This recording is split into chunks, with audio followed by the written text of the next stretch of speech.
The sandbags are finally off, and we got our first qualifying of 2026, and it was quite the interesting one, depending on what team you are a fan of. There definitely seems to be a favorite. We're going to talk about it, but we're going to go in depth about everything, talking about everything that went on even before quali. It's very interesting how these 2026 regulations have started and where they might end by the time we get to Abu Dhabi, cause there's still a lot of change happening. This was our first time seeing these cars just put in full pace where they're at in comparison to even the previous cars we've had and how they look like in qualifying. So, we're going to go over what's been good from it so far, and then obviously the bad that's been pretty glaring as well. Make sure if you're new to the channel, go ahead and subscribe. The support is amazing per usual, and thank you all so much for that. Let's get started. Before qualifying, there was quite the mess, and this was happening even before FP3. The FI actually wanted to take out the straight line mode between turn 6 and turn 9 due to safety reasons. I'm not sure why they wanted to switch just so out of the blue. And then they ended up changing it with about 30 minutes left before that session. So it was a whole thing before FP3 and qualifying as to whether all the data they were picking up from FP1 and 2 would have just been irrelevant because of the way they had to use that straight line mode, their recharge and certain things. So the 2026 regs will change a lot, and these teams are going to have a lot of discussions.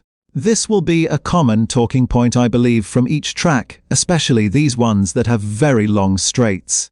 I bet Jeddah is going to be a talking point if we end up having it. Any of those tracks with big straights at some point, and teams could possibly clash, just because these cars are so awkward. Now going into quali, Antonelli had a pretty big crash thanks to a certain man that we will talk about later. He ended up actually getting out, but that crash did cost him big time, and Williams and Lance Stroll, in particular, those engine issues were quite tragic. Williams is by far on the back foot, and I did not expect him to be this behind. And of course in Q1 the biggest talking point is going to be Max Verstappen crashing. But why did it happen? Now, a lot of people are going to look at this and say, Max ended up making the error, when in reality, that's more than likely not the case. The way these cars regenerate battery goes through the rear part of the car. There's a lot of engine braking happening to recharge the car and help with this super clipping that I can see people are already hating that word, but it is the word that's being used, so we got to talk about it. In Max's car, the rears ended up locking. He had no chance to do anything there because of the way that these cars work. Practically the engine kind of screwed him in this situation. There was no getting out of it. I actually expect we will see this happen through the season much more than we've seen in the previous seasons because of the way that these engines work, especially with the rear tires. So, this is definitely something to do with the engine more than on Max. Maybe the team set it up in a very aggressive recharge way, and it was too aggressive, locking both the rears. But what's a funny actually stat is now he's had as many Q1s in this era as he did in the whole ground effect era, which is just telling you how rare of an incident it is to see Max crash, especially like this. I can't even recall the last time he's crashed into the barrier and could not keep going. He's going into the gravel a couple times, but not just taking his car out completely. I would put this more on the engine rather than Max for stopping himself, not trying to cop him out, but it does seem to be leaning in that direction. Now, his hands were hurting, and he did end up going to the medical after this crash. I would assume it was from the gravel hitting his hand. That's happened a lot, and he went through that gravel pretty damn quickly. So, that would be my assumption. I think he's going to be pretty okay, but the hands probably are hurting after that. Cadillac actually looked pretty okay. They are still pretty far from the rest, and even Aston Martin was ahead of them. But Checo ended up beating Bolas by a solid 7-10. So pretty solid from the man from Mexico, and it was nice seeing them out on track. They're going to make a lot of development. Good job for them making their debut. I wouldn't say it was impressive, but it was nice to see. Now, Aston Martin did make a big improvement, and keep in mind we're talking about a team making an improvement from being a car that might not even turn on. The start of the weekend was horrible, and it was a disaster considering all the reports we were hearing about Adrian Newey and Honda. And this story continues to go on between Honda and Aston Martin, with about like 30% of the team being left there. They were working on solar panels. It's a mess, but it does seem like they're making some improvements with an engine that still has big issues when it comes to actually deploying that power, keeping it for a very consistent time, and the power just isn't there right now, plus weight issues with them being only 2.44 seconds away in Q1. I think they can be pretty happy with that, and only one battery in this weekend.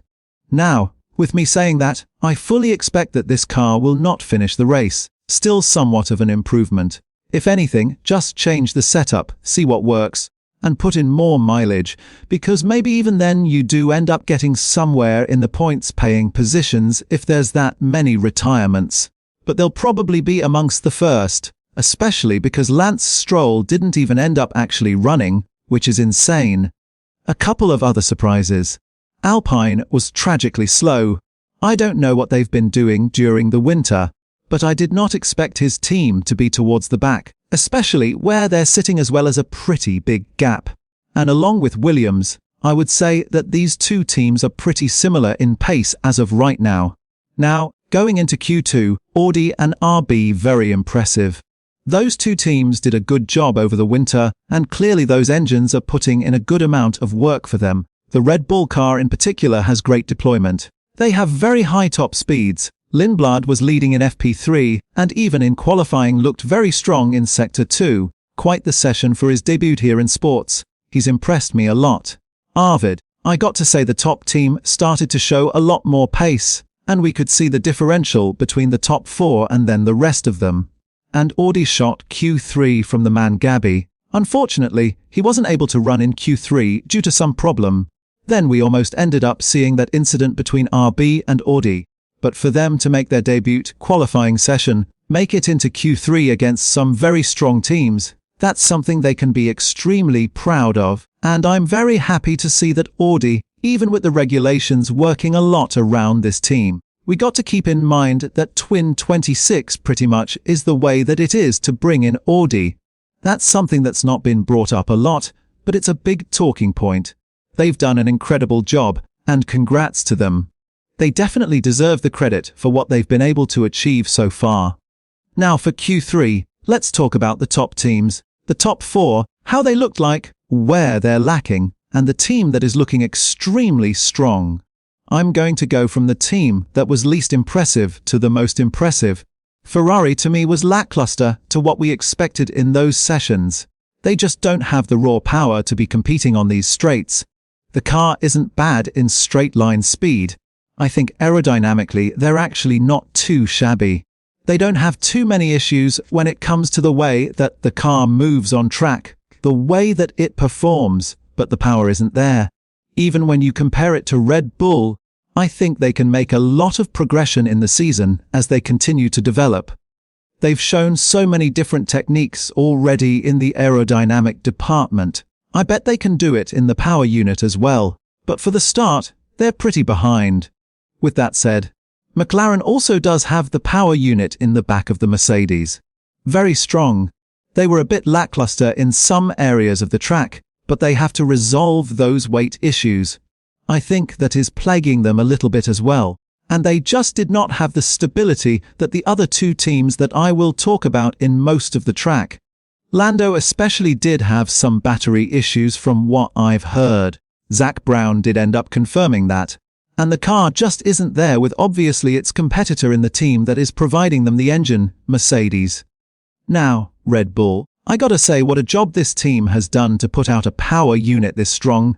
And then Isaac Hajar to get it up here in Q3, be within the top 3. What a man. They have incredible deployment. It doesn't last as long. They still have to lift and coast in certain sections. It's obviously aggressive. We've seen that with Max. And they have a very good top speed. The car isn't draggy at all. They have decent downforce through a lot of the sectors here in Australia as well. And if they can just get a handle on that power unit being a bit more consistent through the whole lap, I can see Red Bull being a competitor even with the gap being pretty decent.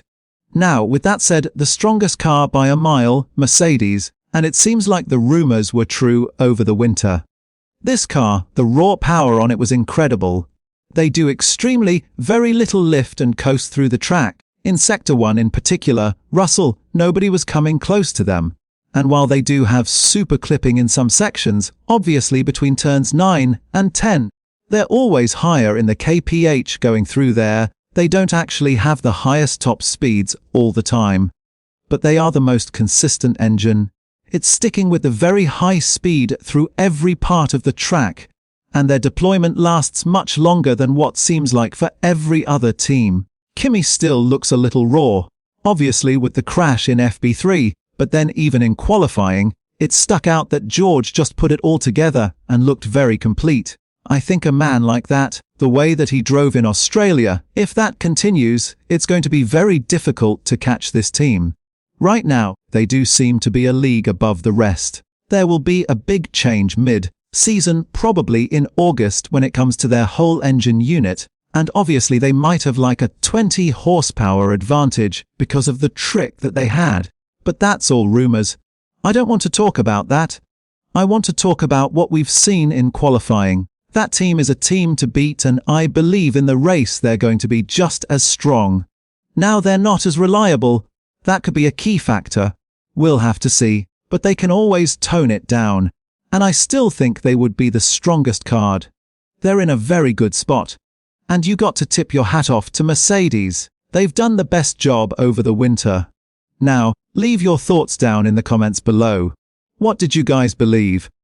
I know a lot of people were disappointed in Ferrari, but let me know what you thought. What do you guys think of the season so far? And we still have race day yet, which I think will be complete chaos, so that should be enjoyable. Thank you all for stopping by. Please leave a like, subscribe, it mean the world, and peace.